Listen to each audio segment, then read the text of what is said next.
ನಮ್ಮ ಇವತ್ತಿನ ರೆಸಿಪಿ ಮೊಸರು ಸ್ಯಾಂಡ್ವಿಚ್ ಅಥವಾ ಕರ್ಡ್ ಸ್ಯಾಂಡ್ವಿಚ್. ತುಂಬಾ ಸುಲಭ ಇದು ಮಾಡಲಿಕ್ಕೆ. ಎಲ್ರಿಗೂ ನಮಸ್ಕಾರ. ಕೇಕೀಸ್ ಹೋಮ್ ಕಿಚನ್ಗೆ ಸ್ವಾಗತ.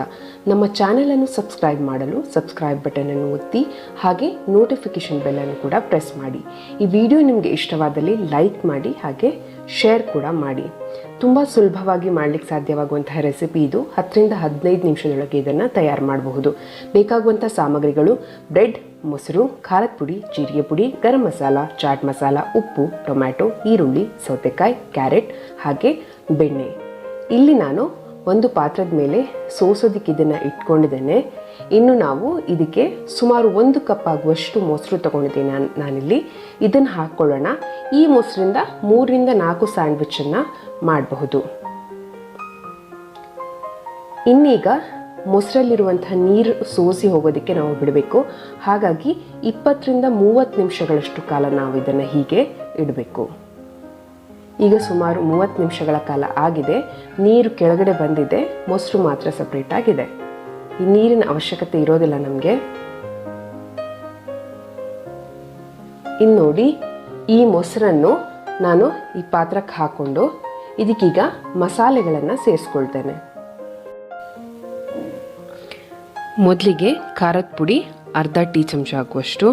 ಜಾಸ್ತಿ ಬೇಕಂದರೆ ಹಾಕ್ಕೊಳ್ಬೋದು ಅಥವಾ ಕಡಿಮೆ ಕೂಡ ಮಾಡ್ಕೊಳ್ಬೋದು, ನಿಮ್ಮ ಇಷ್ಟಕ್ಕನುಸಾರವಾಗಿ. ಇನ್ನು ಜೀರಿಗೆ ಪುಡಿ 1/4 ಚಮಚ,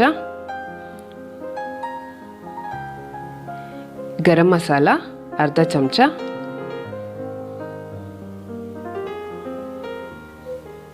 ಇನ್ನಿದಕ್ಕೆ ಚಾಟ್ ಮಸಾಲ ಹಾಕೋಣ. ಇದು ಅಷ್ಟೇ, ನಾನು 1/4 ಚಮಚ ತೊಗೊಂಡಿದ್ದೇನೆ. ನೀವು ಕಡಿಮೆ ಬೇಕಾದ್ರೂ ಮಾಡ್ಕೊಳ್ಬೋದು. ನಿಮ್ಮ ಮೊಸರು ಜಾಸ್ತಿ ಹುಳಿ ಇದೆ ಅಂದರೆ ಸ್ವಲ್ಪ ಕಡಿಮೆನೇ ಮಾಡ್ಕೊಳ್ಳಿ.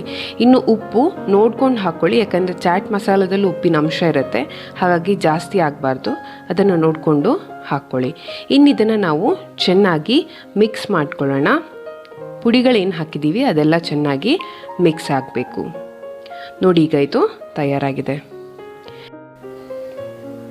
ಇನ್ನು ನಾವು ಸ್ಯಾಂಡ್ವಿಚ್ ಒಳಗೆ ಇಡೋದಕ್ಕೆ ತರಕಾರಿಗಳು ಯಾವ್ದ್ಯಾವ್ದು ಬೇಕು ಅಂತ ಅದನ್ನು ನೋಡಿಕೊಂಡು ಈ ರೀತಿ ನಾನು ವಿಡಿಯೋದಲ್ಲಿ ತೋರಿಸಿರೋ ಥರ ಕಟ್ ಮಾಡ್ಕೊಳ್ಬೇಕು.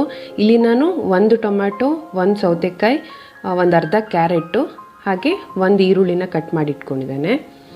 ಇನ್ನು ನಾವು ನೋಡಿ, ಒಂದು ತವ ತಗೊಂಡು ಬ್ರೆಡ್ನ 2 ಭಾಗಕ್ಕೂ ನಾವು ಬೆಣ್ಣೆನ ಸವರಬೇಕು. ಸೊ ಈಗ ಮೊದಲಿಗೆ ನಾನು ಈ ರೀತಿ ತವದ ಮೇಲೆ ಬೆಣ್ಣೆ ಸವರಿ 1 ಭಾಗಕ್ಕೆ ಬೆಣ್ಣೆ ಸವರ್ಕೊಂಡಿದ್ದೇನೆ. ಈ 1 ಭಾಗ ಅಂದರೆ ಈ ಭಾಗನ ನಾವು ಒಳಗಡೆ ಭಾಗಕ್ಕೆ ತೊಗೊಳ್ತೀವಿ. ಹಾಗಾಗಿ ಅದೊಂದು ಜಸ್ಟ್ ಒಂದು 30 ಸೆಕೆಂಡ್ಗಳ ಕಾಲ ಕಾದ ಮೇಲೆ ಮತ್ತೆ ಇನ್ನೊಂದು ಕಡೆಗೆ ಬೆಣ್ಣೆ ಹಾಕಿ ಸವರಿ ಇಟ್ಕೊಳ್ಬೇಕು. ಇನ್ನು ನಾವು ತಯಾರು ಮಾಡ್ಕೊಂಡಿರುವಂತಹ ಮೊಸರಿನ ಮಿಶ್ರಣ ಏನಿದೆ ಅದನ್ನು 2 ಬ್ರೆಡ್ಡಿನ ಸ್ಲೈಸ್ಗಳ ಮೇಲೆ ನಾವು ಇದನ್ನು ಚೆನ್ನಾಗಿ ಈ ಥರ ಹಚ್ಕೊಳ್ಬೇಕು.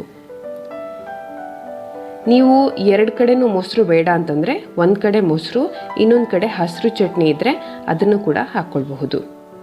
ಮಕ್ಕಳಿಗೆ ಮಾಡ್ತೀರಂದರೆ ಖಂಡಿತವಾಗ್ಲೂ ಖಾರ ಕಡಿಮೆನೇ ಮಾಡ್ಕೊಳ್ಳಿ.